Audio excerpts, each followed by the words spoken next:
এক ম্যাচে আসি, আজকের ম্যাচে 91 দারুণ এক এনসিএলে সময়টা কাটালেন তামিম। জমে উঠেছে সিলেটে অনুষ্ঠিত এই এনসিএল টি20। তামিম ইকবাল খান চলে গেলেন, মুশফিকুর রহিমরা আসছেন। মুশফিক, তৌহিদ হৃদয় তারা রাজশাহী দলে যুক্ত হচ্ছেন। যতটুকু আসলে আমাদের কাছে আপডেট ছিল যে তামিম ইকবাল খান তিনি 5টি ম্যাচ খেলার জন্য আসলে এসেছিলেন এবং তামিম আজকের ম্যাচ খেলার পরেই তার ঢাকায় ফিরে যাওয়ার কথা রয়েছে। যদিও শেষ ম্যাচে তিনি 91 রান করেছেন, অনেকেই এটা নিয়ে একটা আলোচনা হচ্ছে যে তামিম এই দারুণ ইনিংস খেলার পরে তিনি আসলে এই লিগে তার খেলাটাকে কন্টিনিউ করবেন কিনা।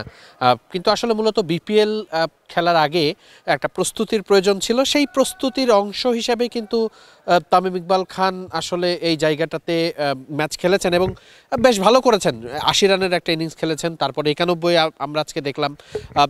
যদি দুর্ভাগ্য না হতো তাহলে হয়তো আমরা 2টা সেঞ্চুরিও তামিমের কাছ থেকে দেখতে পেতাম। সব কিছু মিলিয়ে আসলে একটা ব্যাপার কিন্তু একটা মেসেজ খুব ভালোভাবে দেওয়া যায় যে এক্সপেরিয়েন্স ক্রিকেটার এবং একই সাথে যারা তরুণ ক্রিকেটার অর্থাৎ জিশানের মতো ক্রিকেটার তারা যখন একই টুর্নামেন্টে পারফর্ম করে এবং সেই জায়গাটাতে তামিম ইকবাল খানরা যারা প্রুভেন ক্রিকেটার, দেশের ক্রিকেটার, লেজেন্ডারি ক্রিকেটার, তারাও যখন রান করেন এবং একই সাথে যারা তরুণ ক্রিকেটার আছেন তারাও যখন ভালো করে, তখন কিন্তু এটা খুব দারুণ একটা মেসেজ ক্রিয়েট করে যে এই টুর্নামেন্টের ফিউচারটা কিন্তু খুব দারুণ। এই যে একটা তরুণরা ভালো করছে, অভিজ্ঞরা ভালো করছে, সব বড় বড় ক্রিকেটাররা এই জায়গাটাতে খেলছেন এবং ক্রিকেট বোর্ডের কিন্তু মূল ফোকাসের জায়গাটা ঠিক আসলে এখানেই, যে তারা মূলত আসলে এই জায়গাটাতে ক্রিকেটারদের ডেভেলপের কথা চিন্তা করছে এবং ডেফিনেটলি নির্বাচকরা সবসময় কিন্তু আমরা জানি যে টি20 ফরম্যাট বলতে একমাত্র বিপিএলের যে ব্যাপারটা ছিল সেখান থেকে আসলে তাদের ওই পারফরমেন্স অ্যাসেসমেন্ট করতে হতো।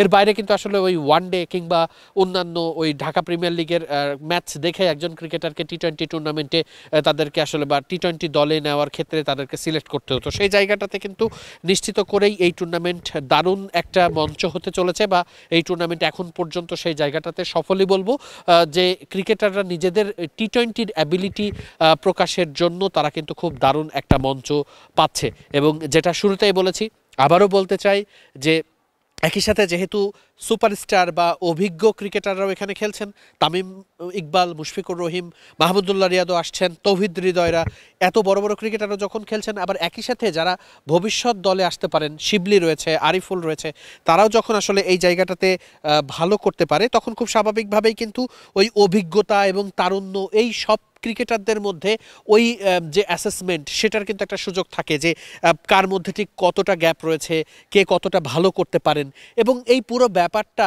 নিশ্চিত করেই বাংলাদেশ ক্রিকেটের জন্য খুব দারুণ একটা ব্যাপার বলেই আমার কাছে মনে হচ্ছে। আজকে সকালে বিসিবি সভাপতি আজকে বিসিবি পরিচালক নাজমুল আবেদিন ফাহিম তিনি কিন্তু এসেছেন, টুর্নামেন্টের সব কিছু তদারকি করেছেন, গণমাধ্যমের সঙ্গে কথা বলেছেন, নিশ্চয়ই সেটা মিডফিল্ডের প্ল্যাটফর্মেও আপনারা দেখতে পেয়েছেন। সব কিছু মিলিয়ে ভবিষ্যতেও আসলে বাংলাদেশ ক্রিকেট বোর্ড চেষ্টা করছে প্রতিটা ফরম্যাটেই ঘরোয়া ক্রিকেটের এই ডেভেলপমেন্ট নিয়ে কাজ করতে, যেখানে ডেফিনেটলি ক্রিকেটাররা নিয়মিত পারফর্ম করে তাদের ওই পারফরমেন্সের মূল্যায়নটা ঠিকঠাক মতো পাবে। সিলেট আন্তর্জাতিক ক্রিকেট স্টেডিয়াম থেকে ওয়াহিদ মুরাদ, মিডফিল্ড।